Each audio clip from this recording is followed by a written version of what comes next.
Lesson 4 in Module 4 is on solving linear equations.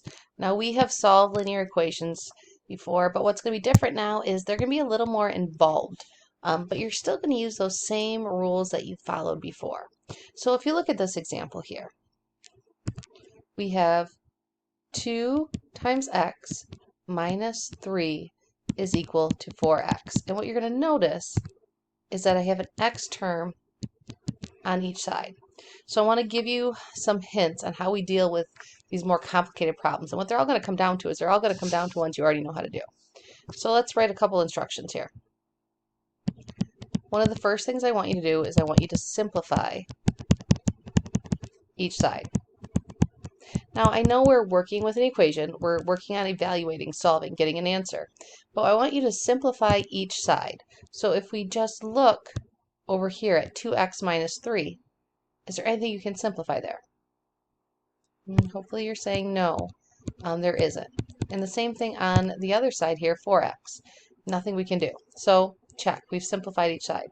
The second thing we need to do is gather all the, I don't want to say x terms, but variable terms, all the x terms on one side.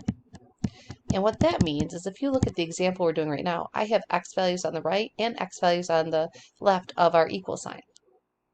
So following our rules of equality, where we can basically add, subtract, multiply, or divide whatever we want as long as we do it to both sides, once everything's simplified, focus on your x terms. And honestly, it doesn't matter if you choose to get rid of the 2x on the left or the 4x on the right. Because the only thing on the right we have right now are x's, I don't want to get rid of this. So I'm going to choose to get rid of the 2x. I'm sorry, let me pause 1 second. The other thing we should always start by doing, and this is a personal preference, you don't have to do it. I don't like to deal with subtraction, so I tend to change everything to addition. So keep the 2x, change the plus to, or I'm sorry, change the minus to a plus, change 3 to negative 3. You don't have to do that, but I don't want us to forget that this is a negative 3 when we just have minus 3 out there. Now back to our 2x. If I wanted to get rid of that, I'd have to combine it with a negative 2x. Whether you're thinking this is positive 2x, negative 2x, or 2x minus 2x, doesn't matter, going to give us 0 x's. But we have to keep this inequality sign, in, I'm sorry, this equation in balance. So whatever I do to one side of the equation, I have to do to the other. Notice, when I'm talking about sides here, they're all around this equal sign. Left side of the equal sign, right side. So whatever I say, do whatever you do to one side, do the other. We're talking once to each side of the equal sign. Draw my line underneath. If I have 2 x's and I take away 2 x's, those are gone.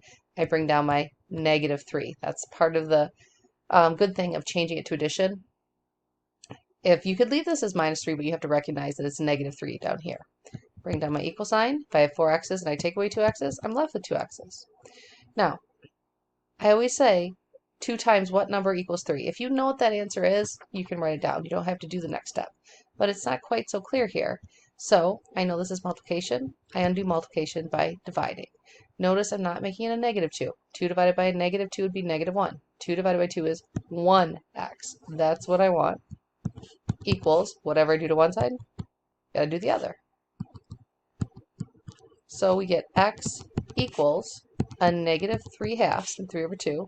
Now, if you wanted to, you don't have to, but if you wanted to, you could say a negative 1.5, changing that to mixed number. Or, this last one here, I would even accept a negative 1.5. And the reason for it is there's no fractions given up here. If there are fractions to start, I want to leave my answer as a fraction when I finished up, but there's not. So I would take any of these answers because they're all equivalent. Notice how we got down here, guys. It became the same type of one-step equations you've been doing. We're just adding more steps, focusing on simplifying each side, and then gathering all the x terms up on one side. Okay, a couple more examples. Let's look here. Solve the linear equation 3/5 times x minus 21 equals 15. All right, so remember, we start by simplifying each side. If I look at the left side of my equal sign right here, there's nothing I can simplify. These are 3/5 x term, and this is 21. I can't kind of combine them because they don't have the same variable term. On the right side, nothing really we can do there either. because there's just a 15. So now we have to gather all the x terms on one side. Well, guess what? They're all gathered on one side. So this just really is a two-step equation. Might look more complicated because it's a fraction, but remember we start by what are we solving for? We're solving for our x, our 3/5 x here. So I need to get rid of the 21.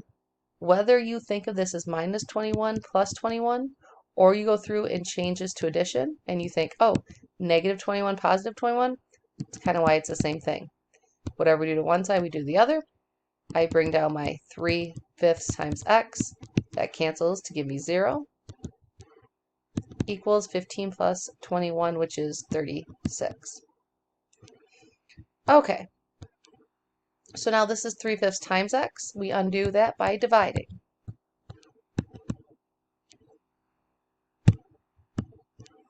Dividing the correct fraction here. 3/5 divided by 3/5 is 1x. And then this part right here, remember, this is actually saying 36 over 1 divided by 3/5. Keep it, switch it, flip it.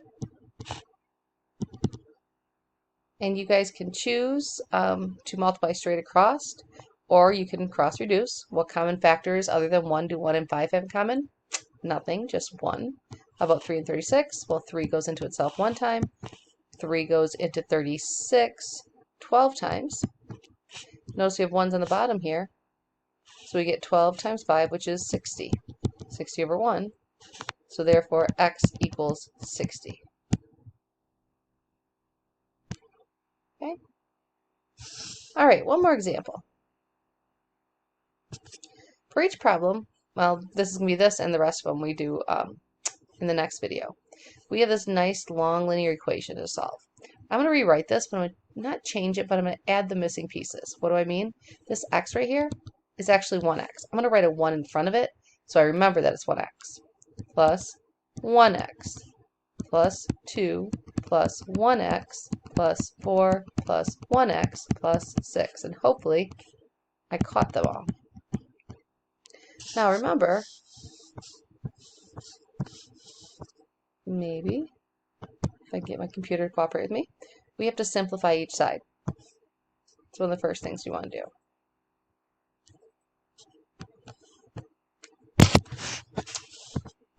Sorry.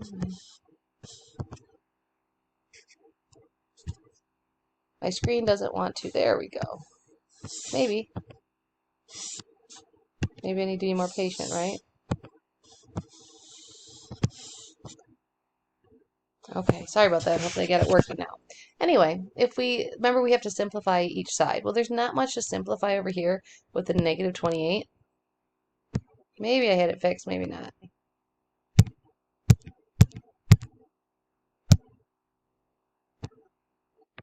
All right, so again, simplifying each side. If I look on the right side, nothing to simplify, but on the left side, 1x plus 1x is 2x's, plus another x is 3x's, plus another x is 4x's. So I can rewrite this as 4x plus, we can also look at our constant terms. I can add 2 plus 4 plus 6. And when I add those all together, I get 12. So this becomes 4x plus 12 equals a negative 28. See how much simpler, how much easier the problem looks when we follow those steps. Simplify first. Second one, remember, was to add our x terms on both sides. Only x terms on one side. So I'm solving for my 4x. I got to get rid of my 12. So I'm going to subtract 12. Do the opposite, the inverse. Or think of it as positive 12, negative 12. Bring down my 4x. Those give me 0. Equals negative plus a negative, guys, stays negative. So 28 plus 12 is negative 40. Now you can say 4x equals 4 times what number equals negative 40. Or, remember, since this is multiplying, we do the opposite or inverse, we divide. And 4 divided by 4 is 1x, and negative 40 divided by 4 is negative 10. All right, so we're following in this lesson the same rules of solving that you've been doing. The difference is we're just making our original equation a little more complicated to start, but once we simplify each side, and then gather all the x terms on one side. They're equations you already know how to solve.